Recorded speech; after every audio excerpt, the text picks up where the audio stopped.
A few weeks ago, DJI unveiled a bunch of new accessories for the Osmo. Yes, the Osmo, it's still a thing. There's even been a couple of new software updates to it, but there's not been anything really notable for the average consumer unless you've invested thousands of dollars into the ZenMuse X5, X5 Raw, X5 Pro setup. I have not and will probably never be doing that, so standard Osmo for me, but a bunch of accessories showed up. After I sent them $60 and waited almost 3 weeks.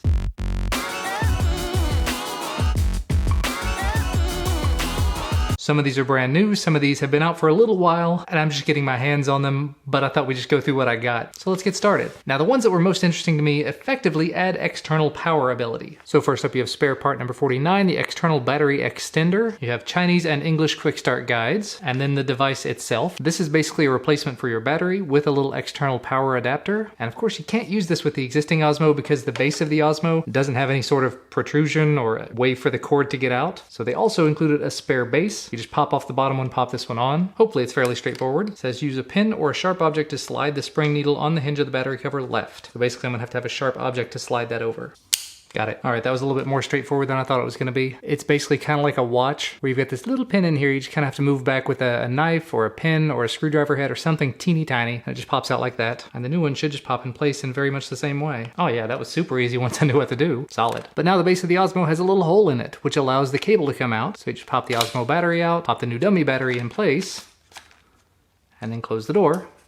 Just like you would with any sort of an AC adapter on a DSLR or any sort of a camera. Now I have a little cable. But what goes on the other end of that cable, you might be asking? There were two options. This first one, part number 50, is a battery 2-pin to DC power cable. And yes, these were separate purchases, unfortunately. But if I remember correctly, the external battery extender was $25 on DJI's website. The cable was $5 extra. So it was a $30 investment to get this upgrade. And doing it this way, you get to pick which one you want in the combination you wanted. Because this one, the one that I've got, works with the Phantom 3 batteries. The other one works with the Phantom 4. And basically what you'll do is you just plug this in right here. You find a Phantom 3 battery, just like I've got right here, or Phantom 4 if you have the other one. Plug it right in, just double tap the battery. We now have power to the battery, and we've now got power to the Osmo. That's really cool, although it's now much bigger, much heavier. So if you have like a belt or something you could hold these in, instead of having maybe an hour to 80 minutes of battery life, you could have a lot more, because it's like 980 milliamp hours for those smaller batteries. These are 4,500. Yeah, that's an awful lot for one battery, and I've got two of these guys. The next purchase I made, and I'm very happy about this one because I literally just read in the manual that these two things are compatible, the new adapter plus this. This is spare part number 46, the Osmo Base. And inside of the box, there should not be much because there's not much to this. Of course, you got your quick start guides in English and Chinese just in case you need them. But the Osmo Base is what it says it is, and only what it says it is. It's a base for the Osmo. So now you can take the Osmo, you stick it down in there, and it clicks into place, just like that. And like I said, it does work with the external adapter. You see it's got a little bit of a divot in here, and it's solid, and you can hold it by that. And it gives it a little bit of extra solidity, which is kind of nice. But when you're done, you just set it down on the table, and it's solidly in place on the table. It's not gonna fall over now.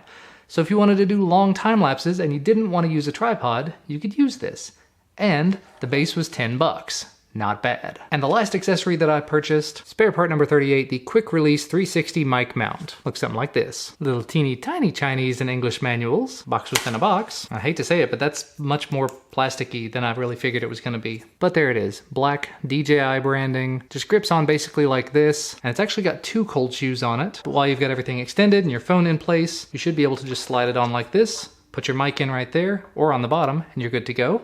And much in the same vein, you can flip it the other way if you'd prefer that. There you go. Put your mic on top. That's assuming your phone and your mic are not too big. But just as a bit of, for instance here, I have a sort of a really, really big mic here. This is the Rode video mic, the original. We'll go ahead and slide it right in there and then just tighten it down. That's probably a little too big, a little too heavy. But now I have a nice little run and gun. This is not very small, but a nice little run and gun video production thing. Although this is gonna get in the line of sight. That's again why you'd probably wanna have it mounted down below and maybe not with the base for something this large. But there you go. Now you just run your little cord to it. You could technically have your big old battery on the outside. You've got your large microphone here that will get you much better audio quality. You can actually rotate around just a little bit. You can technically rotate it 360 degrees if your mic is not too big, which mine is.